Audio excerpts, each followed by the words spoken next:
हमारी प्यारी loyal YouTube family के सभी भाइयों को आरके की तरफ से राम राम सा और खम्मा घनी। अगर आप पहली बार हमारे चैनल पर आए हैं तो सब्सक्राइब जरूर करें।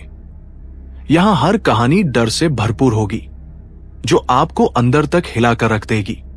आज आपके साथ एक बेहतरीन कहानी पेश कर रहा हूं। चलिए शुरू करते हैं हमारी नई कहानी को। सूरज की सुनहरी किरणें गांव की पगडंडियों पर बिखरी थी जब अर्जुन अपने घर की ओर भागता हुआ आया।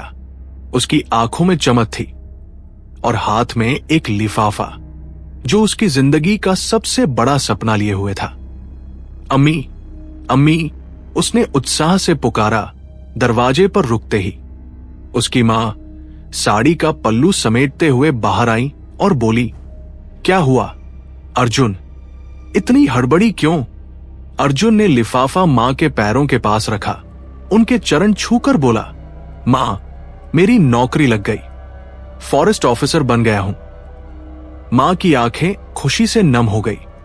कहां बेटा? उन्होंने पूछा। पास के शहर में। मां, कल ही मुझे ड्यूटी ज्वाइन करनी है। अर्जुन का चेहरा गर्व से दमक रहा था। मां ने उसे गले लगाया और सामान पैक करने में जुट गई। पुरानी पेटी में कपड़े, कुछ किताबें और एक छोटा सा ताबीज डाला जो मां ने अर्जुन के गले में पहनाते हुए कहा, यह तुझे बुरी नजर से बचाएगा।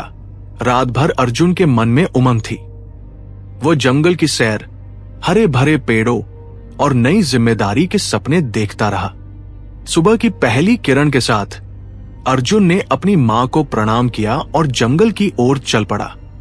रास्ते में हवा में पत्तों की सरसराहट और चिड़ियों की चहचहाहट ने उसका स्वागत किया, लेकिन कहीं गहरे में एक अजीब सी सिहरन भी थी जो वो अनदेखा करता रहा। शहर के फॉरेस्ट ऑफिस में उसकी मुलाकात मनीष से हुई, एक हंसमुख और बिंदास लड़के से जो उसका नया साथी था। दोनों को बताया गया कि उनकी ड्यूटी जंगल के सबसे गहरे और रहस्यमय हिस्से में होगी। तभी एक वरिष्ठ अधिकारी, जिसके चेहरे पर गहरी चिंता की लकीरें थी, ने उन्हें रोका। उसकी आवाज में एक अजीब सा वजन था। सुनो अर्जुन, मनीष, उसने कहा, यह जंगल उतना ही खतरनाक है जितना सुंदर। दिन के उजाले में यह तुम्हें मोह लेगा, लेकिन रात के अंधेरे में यह तुम्हारी रूह तक को थर्रा देगा। यहां जंगल के रक्षकों की आत्माएं भटकती हैं। जो भी जानवरों को नुकसान पहुंचाता है उसे वे बख्शती नहीं। मेरी चेतावनी को हल्के में मत लेना, वरना। वो रुक गया, लेकिन उसकी आंखों में छिपा डर अर्जुन के मन में एक सवाल छोड़। सूरज डूब चुका था और जंगल पर रात का काला साया पसर गया था। अर्जुन और मनीष अपने कंधों पर भारी बैग लटकाए जंगल के उस गहरे हिस्से में पहुंचे जहां पेड़ों की घनी छाव में चांद की रोशनी भी मुश्किल से झांक पाती थी। उनके ठिकाने तक पहुंचने का रास्ता पथरीला और उबड़ खाबड़ था, जहां हर कदम पर सूखी टहनियों की चरमराहट और जंगली कीड़ों की भन भनाहट गूंज रही थी। उनका ठिकाना था एक पुराना जीर्ण शीर्ण कमरा जो कभी फॉरेस्ट ऑफिसर्स का आशियाना हुआ करता था। लकड़ी का दरवाजा जंग लगे कब्जों पर चीखता हुआ खुला। अंदर की हवा ठंडी और भारी थी, जैसे सदियों पुराने रहस्य उसमें घुले हों। दीवारों पर नमी की परतें थी और कुछ धब्बे जो दूर से खून की छींटों जैसे लग रहे थे। मकड़ी के जाले छत से लटक रहे थे और हवा में सड़न की हल्की सी बू थी। मनीष ने अपने बैग को जमीन पर पटकते हुए मजाक उड़ाया, यार अर्जुन, ये जगह तो किसी भूतिया फिल्म का सेट लगता है। बस एक चुड़ैल की कमी है। उसकी हंसी कमरे की खामोशी को चीर गई। अर्जुन, जो टॉर्च की रोशनी में दीवारों को गौर से देख रहा था, ने उसे डपटते हुए कहा, चुप कर मनीष, ये जगह पहले से ही अजीब है, तू और मजाक मत कर। रात की शिफ्ट शुरू होने वाली थी। दोनों ने अपनी टॉर्च जांची, बंदूकें लोड की और वॉकी टॉकी कानों से लगाए। कमरे में एक छोटा सा स्टोव था जिस पर वे रात का खाना बनाने की तैयारी कर रहे थे। मनीष ने नाक सिकोड़ते हुए कहा, यार, ये क्या बेस्वाद खाना है। न स्वाद, न मजा। इस जंगल में तो जिंदगी बर्बाद हो जाएगी। उसने अपनी आंखों में शरारत भरी चमक के साथ कहा, क्यों किसी जानवर को पकड़ ले? जंगली मांस का स्वाद तो कुछ और ही होता है यार। सोच, रात के इस सन्नाटे में ताजा भुना मांस। अर्जुन का चेहरा गुस्से से तमतमा उठा। उसने मनीष का कॉलर पकड़ते हुए फुसफुसाया, चुप रह मनीष, तुझे उस अधिकारी की चेतावनी याद नहीं? इस जंगल में आत्माएं भटकती हैं, जानवरों को नुकसान पहुंचाने वालों को वो बख्शती नहीं। मनीष ने उसका हाथ झटकते हुए हंस दिया। अरे आत्मा वात्मा, भूत प्रेत, ये सब गांव वालों की मनगढ़ंत कहानियां हैं यार। अपने दिमाग से सोच, 21वीं सदी में भूतों पर कौन यकीन करता है? उसकी बात पूरी भी नहीं हुई थी कि जंगल के गहरे कोने से एक अजीब सी चीख गूंजी। ये न तो किसी जानवर की थी, न किसी इंसान की। एक ऐसी आवाज जो रीढ़ में सिहरन पैदा कर दे। अर्जुन ने टॉर्च की रोशनी जंगल की ओर घुमाई, लेकिन घने पेड़ों के साए में कुछ दिखा नहीं। उसका दिल जोर जोर से धड़कने लगा। मनीष, ये क्या था? उसने कांपती आवाज में पूछा। मनीष, जो अब भी हंस रहा था, ने कंधे उचकाए। कुछ नहीं यार, शायद कोई सियार होगा। लेकिन उसकी हंसी में अब एक हल्की सी घबराहट थी। तभी एक और चीख, इस बार और करीब और ज्यादा खौफनाक। अर्जुन ने मनीष की ओर देखा। मुझे लगता है जंगल में शिकारी घुस आए हैं। चल, पेट्रोलिंग के लिए तैयार हो। दोनों ने अपनी बंदूकें कंधे पर टांगी, टॉर्च हाथ में थामी और जंगल की उस अंधेरी गहराई की ओर कदम बढ़ाए, जहां हर पेड़, हर छाया और हर आवाज एक अनजाने खतरे का संदेश लिए हुए थी। जंगल की स्याह रात और गहरी हो चुकी थी। पेड़ों की घनी छाव में हवा ठहर सी गई थी, जैसे कोई अनदेखी ताकत हर सांस को थाम रही हो। अर्जुन और मनीष अपनी टॉर्च की मध्यम रोशनी और बंदूकें थामे जंगल की गहराइयों में अलग अलग दिशाओं में बढ़ गए। अर्जुन ने मनीष को सख्त हिदायत दी, मनीष, वॉकी टॉकी हर वक्त चालू रखना और अपने पास ही रख। ये जंगल मजाक नहीं है। मनीष ने लापरवाही से सिर हिलाया, लेकिन उसकी आंखों में वही शरारती चमक थी। अर्जुन अकेले जंगल की पगडंडी पर आगे बढ़ रहा था। हर कदम के साथ सूखी पत्तियों की चरमराहट और दूर से आती रहस्यमयी आवाजें उसके कानों में गूंज रही थी। हवा में एक अजीब सी सिहरन थी, जैसे कोई उसकी हर हरकत पर नजर रख रहा हो। तभी एक फुसफुसाहट ने उसे चौंका दिया। अर्जुन, एक धीमी ठंडी आवाज जो जंगल की गहराई से आ रही थी। उसने टॉर्च घुमाई, लेकिन रोशनी सिर्फ पेड़ों के काले सायों को उजागर कर रही थी। कौन है? उसने पुकारा, लेकिन जवाब में सिर्फ सन्नाटा था। उसका दिल जोर जोर से धड़कने लगा। अचानक वॉकी टॉकी से एक तेज, खौफनाक चीख गूंजी, अर्जुन, मदद कर, यहां कुछ है। मनीष की आवाज थी, लेकिन उसमें दहशत भरी थी, जैसे वह किसी अनजाने खतरे से जूझ रहा हो। अर्जुन ने तुरंत वॉकी टॉकी पर जवाब देने की कोशिश की। मनीष, कहाँ है तू? बोल। लेकिन जवाब में सिर्फ भयानक गुर्राहटें थी। किसी जानवर की नहीं, बल्कि कुछ ऐसी चीज की जो इस दुनिया से परे थी। उसकी रीढ़ में सिहरन दौड़ गई। अर्जुन ने अपनी सारी हिम्मत बटोरी और टावर हाउस की ओर दौड़ा, जहां मनीष को आखिरी बार देखा गया था। उसका दिल अब कानों में धड़क रहा था। पेड़ों की टहनियां उसके चेहरे को खरोंच रही थी और टॉर्च की रोशनी जंगल के अंधेरे में डगमगा रही थी। टावर हाउस के पास पहुंचते ही उसकी नजर एक नाली पर पड़ी। वहां मनीष की टॉर्च पड़ी थी। उसकी रोशनी मध्यम पर्दे थी, जैसे उसकी आखिरी सांसें चल रही हों। पास ही उसका वॉकी टॉकी जमीन पर बिखरा पड़ा था, जिसमें से अब भी वही डरावनी गुर्राहटें आ रही थी। अर्जुन ने नाली की ओर झुका और तभी उसका खून जम गया। नाली से एक हाथ बाहर निकला, खून और कीचड़ से सना उंगलियां कांपती हुई, जैसे किसी ने उसे जबरदस्ती खींच लिया हो। मनीष, अर्जुन ने चीखते हुए उस हाथ को पकड़ा और खींचने की कोशिश की, लेकिन जैसे ही उसने जोर लगाया, वो हाथ अचानक उखड़कर उसके हाथ में आ गया। खून, कीचड़, सब कुछ एक पल में गायब हो गया, जैसे वो सिर्फ एक भयानक भ्रम था। अर्जुन का शरीर कांप रहा था, उसकी सांसें रुक रुक कर चल रही थी। वह पीछे हटा, उसकी टॉर्च जमीन पर गिर पड़ी। जंगल का सन्नाटा अब और भारी हो गया था। दूर कहीं एक उल्लू की आवाज गूंजी, लेकिन उसमें भी एक अजीब सा खौफ था। अर्जुन ने वॉकी टॉकी उठाया, लेकिन अब उसमें से कोई आवाज नहीं आ रही थी। सिर्फ एक ठंडी हवा का झोंका था, जो उसके गालों को छूकर गुजरा, जैसे कोई अदृश्य शक्ति उसे चेतावनी दे रही हो। जंगल की काली रात अब एक भयानक सपने की तरह अर्जुन को घेर रही थी।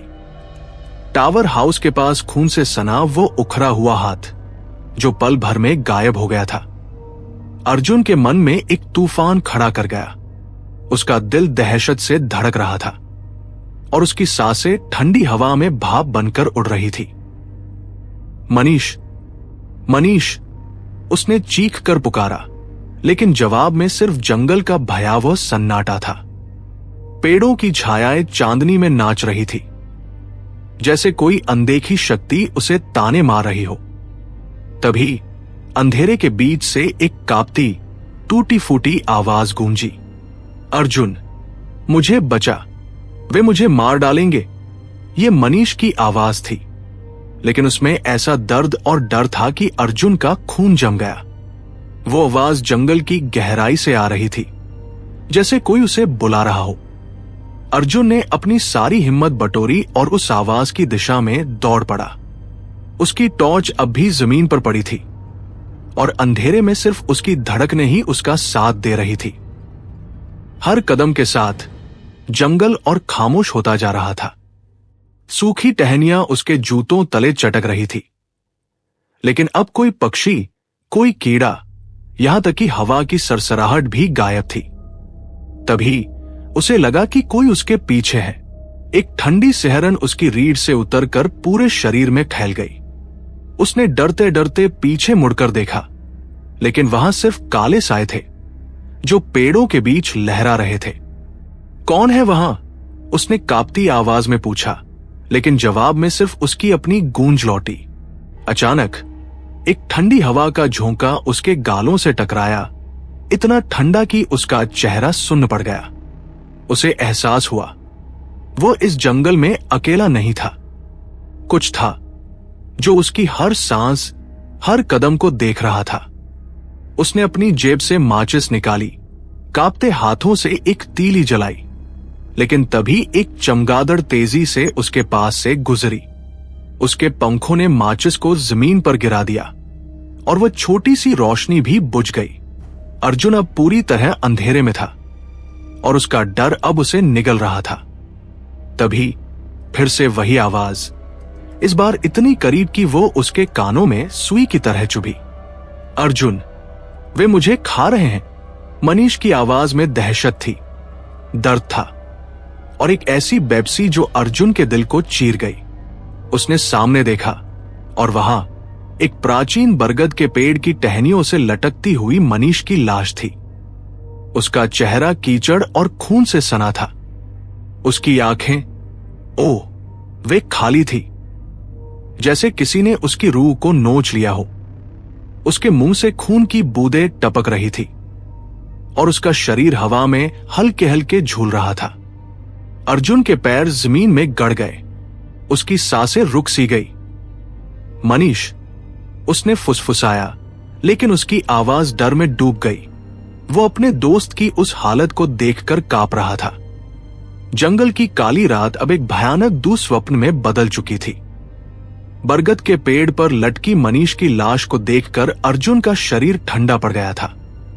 उसकी आंखें डर से खैल चुकी थी और उसका दिल इतनी जोर से धड़क रहा था कि उसे लग रहा था कि ये सीने को चीर देगा।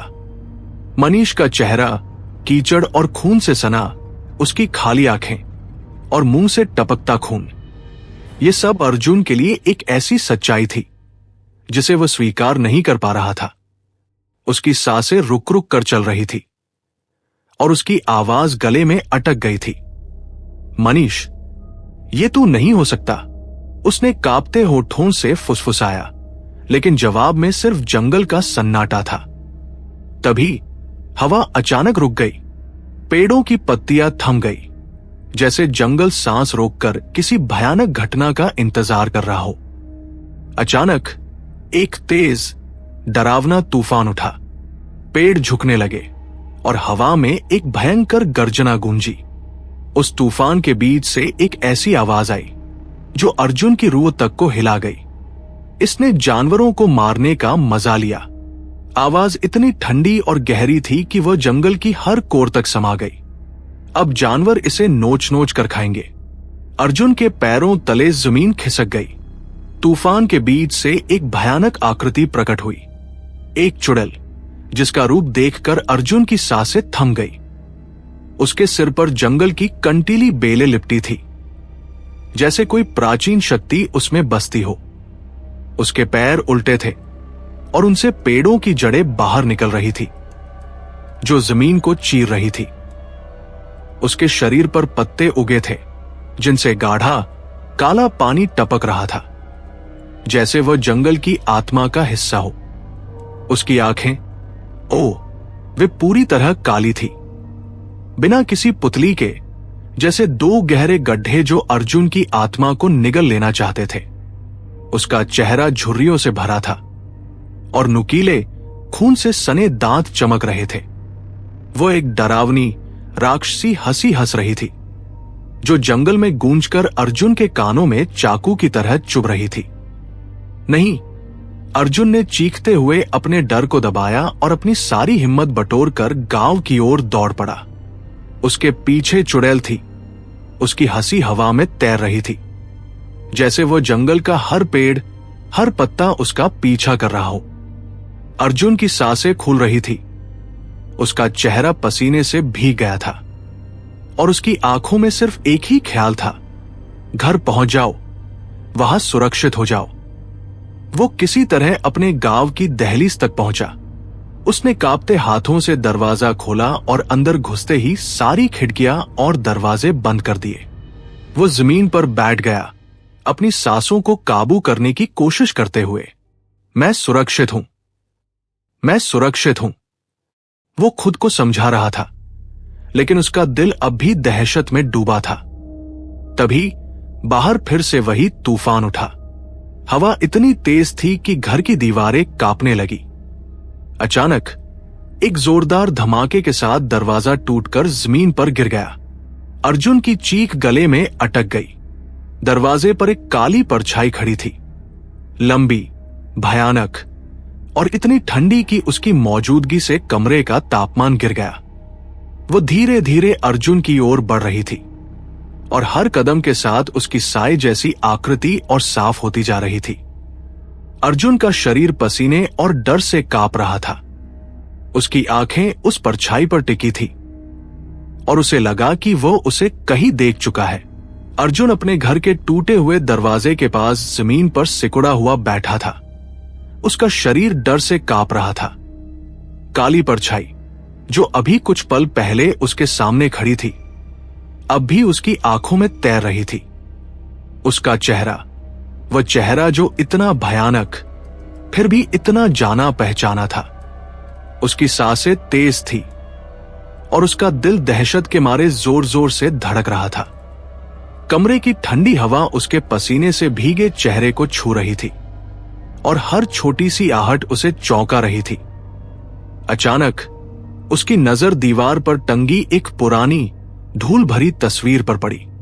उसमें एक युवती और एक युवक मुस्कुराते हुए खड़े थे। उनके चेहरों पर जंगल के प्रति प्रेम और गर्व साफ झलक रहा था। तस्वीर के नीचे लिखा था, राधा और विक्रम, फॉरेस्ट ऑफिसर। अर्जुन का दिल एक पल के लिए रुक गया। उस परछाई का चेहरा वो राधा से मिलता जुलता था। उसकी आंखें भले ही तस्वीर में हंसती हुई थी, लेकिन परछाई में वही आंखें काली और खाली थी। जैसे उनमें सारी जिंदगी निचोड़ ली गई हो। पल भर में वो परछाई गायब हो गई, जैसे हवा में घुल गई हो। बाहर का तूफान भी थम गया और जंगल में फिर से एक भयानक सन्नाटा छा गया। अर्जुन पूरी रात वही सिकुड़ा रहा। उसकी आंखों में नींद नहीं थी, सिर्फ डर था और मनीष की वो भयावह लाश जो बरगद के पेड़ से लटक रही थी। उसकी चीखें, उसकी बेबसी और वो चुड़ैल की हंसी, ये सब उसके दिमाग में बार बार गूंज रहा था। मैंने मनीष को क्यों अकेले जाने दिया? उसने खुद को कोसा। उसकी आंखों में आंसुओं की नमी थी और उसका मन अपराध बोध से भारी हो गया था। जैसे तैसे सुबह की पहली किरण कमरे में दाखिल हुई। सूरज की रोशनी ने अर्जुन को थोड़ा हौसला दिया। उसने अपने कांपते पैरों पर खड़े होने की हिम्मत जुटाई और फॉरेस्ट ऑफिस की चौकी की ओर दौड़ा। वहां पहुंचते ही उसने हाफते हुए सब कुछ बयान किया। मनीष का गायब होना, जंगल की चीखें, चुड़ैल का भयानक रूप और वह काली परछाई जो राधा से मिलती जुलती थी। उसकी आवाज में दहशत थी, उसकी आंखें लाल थी और उसका चेहरा उस रात के खौफ को चीख चीख कर बयान कर रहा था। चौकी के इंचार्ज, एक अधेड़ उम्र के अधिकारी, ने उसकी बातें गंभीरता से सुनी, लेकिन उनकी आंखों में एक अजीब सा संदेह था। हम जंगल में खोज करेंगे, उन्होंने कहा, लेकिन उनकी आवाज में वो आत्मविश्वास नहीं था जो अर्जुन को सुकून दे सके। एक पुलिस टीम जंगल में भेजी गई, लेकिन घंटों की खोजबीन के बाद भी मनीष का कोई सुराग नहीं मिला। न उसकी टॉर्च, न वॉकी टॉकी, न ही वो खून से सना हाथ। जंगल ने सब कुछ निगल लिया था, जैसे कोई रहस्य अपने गर्भ में छिपा रहा हो। अर्जुन ने हिम्मत जुटाकर राधा और विक्रम के बारे में पूछा। चौकी के बाहर बैठा एक बूढ़ा ग्रामीण, जिसके चेहरे पर समय और डर की गहरी लकीरें थी, धीमे स्वर में बोला, राधा और विक्रम, वे इस जंगल के रक्षक थे।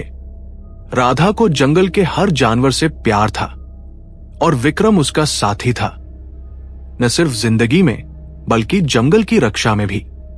लेकिन एक दिन उसकी आवाज भारी हो गई और उसकी आंखों में एक पुराना दर्द उभर आया। कुछ शिकारियों ने इस जंगल में घुसकर जानवरों की तस्करी शुरू की। राधा और विक्रम ने उनका विरोध किया। उन शिकारियों ने बेरहमी से दोनों को मार डाला। उनकी लाशें जंगल की गहराई में मिली, लेकिन उनकी आत्माएं, वे यही रह गई। ग्रामीण ने एक गहरी सांस ली और आगे बोला, वे आत्माएं अब जंगल की रक्षा करती हैं। जो कोई भी इस जंगल के जानवरों को नुकसान पहुंचाता है, उसे वे बख्शती नहीं। उनकी सजा भयानक होती है।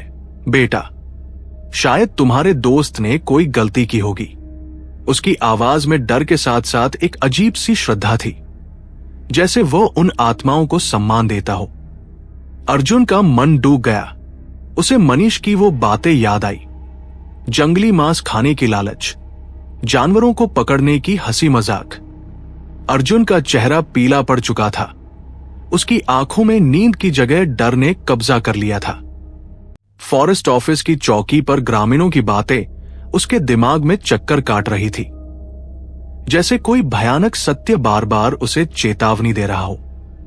एक बूढ़ा ग्रामीण, जिसके चेहरे की झुर्रियों में जंगल के सैकड़ों रहस्य छिपे थे, ने कांपती आवाज में बताया था, राधा और विक्रम की आत्माएं इस जंगल की रक्षक है।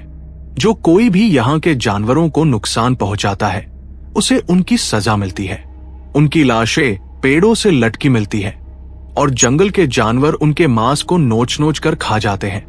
उसकी आवाज में डर था, लेकिन एक अजीब सी श्रद्धा भी, जैसे वो उन आत्माओं को पूजता हो। अर्जुन चौकी के बाहर एक टूटी फूटी बेंच पर बैठा था। उसका शरीर ठंडा और भारी था। उसकी आंखें लाल थी, जैसे कई रातों से नींद ने उसे छुआ तक न हो। मनीष का चेहरा बार बार उसकी आंखों के सामने आ रहा था। उसकी हंसी, उसकी लापरवाही और वो भयानक लाश जो बरगद के पेड़ से लटक रही थी। मनीष, तूने ऐसा क्यों किया? अर्जुन ने फुसफुसाया। उसकी आवाज में दुख और अपराध बोध की गहरी लकीरें थी। उसे याद आया कैसे मनीष हंसते हुए कहता था, यार एक छोटा सा जानवर पकड़ ले, जंगली मांस का मजा ही अलग है। उसकी वो शरारती हंसी अब अर्जुन के लिए एक खौफनाक चेतावनी थी। उसने जंगल में मनीष की बंदूक देखी थी, जो एक घने झाड़ी के पास पड़ी थी।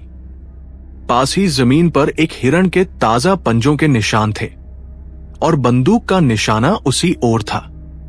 अर्जुन का दिल डूब गया। मनीष, तूने जंगल के नियम तोड़े, उसने खुद से कहा। उसकी आवाज में गुस्सा और बेबसी थी। वो अपने दोस्त को खोने के दर्द से जूझ रहा था और उसका मन बार बार उस रात की भयानक यादों में खो रहा था। वो खून से सना हाथ, वो चुड़ैल की हंसी और वह काली परछाई जो राधा से मिलती जुलती थी। मैं उसे रोक सकता था, उसने खुद को कोसा। उसकी आंखों में आंसू। ग्रामीणों की बातें अब उसके लिए सिर्फ कहानियां नहीं थी। एक बुजुर्ग औरत जिसके हाथों में जंगल की मिट्टी की गंध बसी थी, ने धीमे स्वर में कहा, राधा और विक्रम की आत्माएं इस जंगल का हिस्सा है। वे हर उस इंसान को सजा देती है जो जंगल की मर्यादा तोड़ता है। उनकी सजा मौत से भी बदतर है। उसकी आंखों में डर था और उसकी आवाज में एक ऐसी सच्चाई थी जो अर्जुन के दिल को चीर गई। रात में उनकी हंसी सुनाई देती है, उसने फुसफुसाते हुए कहा। वह चुड़ैल का रूप लेती है और उनके शिकार की चीखें जंगल को हिला देती है। अर्जुन को अब जंगल का हर कोना एक भयानक सपने की तरह लगता था। हर पेड़ की छाया में उसे मनीष की लाश दिखती थी। उसका कीचड़ से सना चेहरा, खाली आंखें और मुंह से टपकता खून। हर रात जब वह अपनी ड्यूटी के लिए तैयार होता, उसे उस चुड़ैल की राक्षसी हंसी सुनाई देती थी, जो जंगल की गहराइयों से उठती और उसके कानों में सुई की तरह चुभती थी। उसका चेहरा पसीने से तर था और उसकी टॉर्च कांपते हाथों में थरथराती थी। मैं अकेले नहीं जाऊंगा, उसने अपने नए साथी से कांपती आवाज में कहा। उसकी आंखों में डर और बेबसी साफ झलक रही थी। वहां कुछ है, कुछ ऐसा जो हमें देख रहा है। जंगल अब उसके लिए सिर्फ पेड़ों और जानवरों का घर नहीं था। ये एक ऐसी जगह थी जहां हर साया, हर आवाज और हर हवा का झोंका एक अनजाना खौफ लिए हुए था। उसे लगता था कि राधा और विक्रम की आत्माएं हर पल उसकी निगरानी कर रही थी। मनीष की गायब होने की उस भयावह रात ने अर्जुन को हमेशा के लिए बदल दिया। उसका चेहरा अब पहले जैसा नहीं था। उसकी आंखों में डर की जगह एक गहरी जिम्मेदारी झलकती थी और उसका दिल जंगल के हर जीव के लिए धड़कता था। वो अब सिर्फ एक फॉरेस्ट ऑफिसर नहीं था, वो जंगल का एक हिस्सा बन चुका था। हर सुबह जब सूरज की पहली किरणें जंगल के पेड़ों को चूमती थी, अर्जुन एक पुराने बरगद के नीचे खड़ा होता और धीमे स्वर में राधा और विक्रम की आत्माओं का शुक्रिया अदा करता। आपने मुझे सिखाया, वो फुसफुसाता। उसकी आवाज में श्रद्धा और सम्मान भरा होता। मैं इस जंगल की रक्षा करूंगा, चाहे कुछ भी हो जाए। उसके मन में जंगली जानवरों के लिए एक गहरा प्यार और सम्मान जाग उठा था। वो हर हिरण, हर चिड़िया और हर उस जीव को देखता जैसे वे उसके अपने परिवार का हिस्सा हों। उसकी ड्यूटी अब सिर्फ नौकरी नहीं थी, ये एक मिशन था। जंगल को उन शिकारियों से बचाने का जो इसके नियम तोड़ते थे। उसकी आवाज में दृढ़ता थी और उसकी आंखों में एक नया संकल्प चमकता था। लेकिन रातें अब भी उसे डराती थी। हर रात जब जंगल पर अंधेरा पसरता, अर्जुन का दिल फिर से उस खौफ में डूब जाता। उसे लगता था कि वह चुड़ैल, वो भयानक आकृति जिसके सिर पर बेले और उल्टे पैरों से जड़े थी, अभी भी जंगल में छिपी है, हर उस इंसान को सजा देने के लिए जो जंगल के नियम तोड़े। उसकी राक्षसी हंसी अब भी अर्जुन के कानों में गूंजती थी और उसकी काली खाली आंखें उसके सपनों में आती थी। वो अकेले पेट्रोलिंग पर जाने से डरता था। उसकी सांसें तेज हो जाती थी और उसका हाथ अपनी टॉर्च को कसकर थाम लेता था। एक ऐसी ही काली रात थी जब जंगल में सन्नाटा अपने चरम पर था। अर्जुन अपने नए साथी के साथ पेट्रोलिंग पर था, लेकिन उसका मन बेचैन था। तभी एक ठंडी हवा का झोंका उसके चेहरे से टकराया और उसकी टॉर्च की रोशनी डगमगा गई। उसने सामने देखा और वहां पेड़ों की छाया में वही काली परछाई खड़ी थी। उसका दिल जोर से धड़का और उसका चेहरा पसीने से भीग गया। परछाई धीरे धीरे उसकी ओर बढ़ी और अर्जुन के पैर जमीन में गड़ गए। लेकिन इस बार परछाई में वह राक्षसी भय नहीं था। तभी एक नरम लेकिन गहरी आवाज जंगल में गूंजी। जंगल की रक्षा करो अर्जुन, हम तुम्हारे साथ हैं। ये राधा की आवाज थी, शांत लेकिन शक्तिशाली, जैसे जंगल की आत्मा खुद उससे बात कर रही हो। अर्जुन की आंखें नम हो गई। उसने महसूस किया कि ये कोई सजा नहीं थी, ये एक पुकार थी। राधा और विक्रम की आत्माएं उसे चुना था जंगल का सच्चा रक्षक बनने के लिए। उसने अपनी मुट्ठियां भींच ली और उसकी आवाज में एक नया जोश था। मैं कसम खाता हूं, उसने कहा।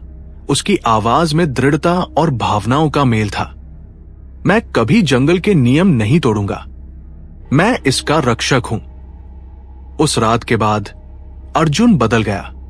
वह अब हर पेड़, हर जानवर और हर उस साय को अपने परिवार का हिस्सा मानता था। उसकी ड्यूटी अब सिर्फ एक नौकरी नहीं थी, ये उसकी जिंदगी का मकसद बन चुकी थी। लेकिन कहीं गहरे में वो जानता था कि जंगल की आत्माएं अभी भी उसे देख रही हैं और वह चुड़ैल शायद कभी पूरी तरह गायब नहीं होगी। दोस्तों, अगर अर्जुन की ये भयावह और भावनात्मक यात्रा आपको पसंद आई तो हमारे चैनल को सब्सक्राइब करें और बेल आइकन दबाएं। ऐसी ही और कहानियों के लिए बने रहिए।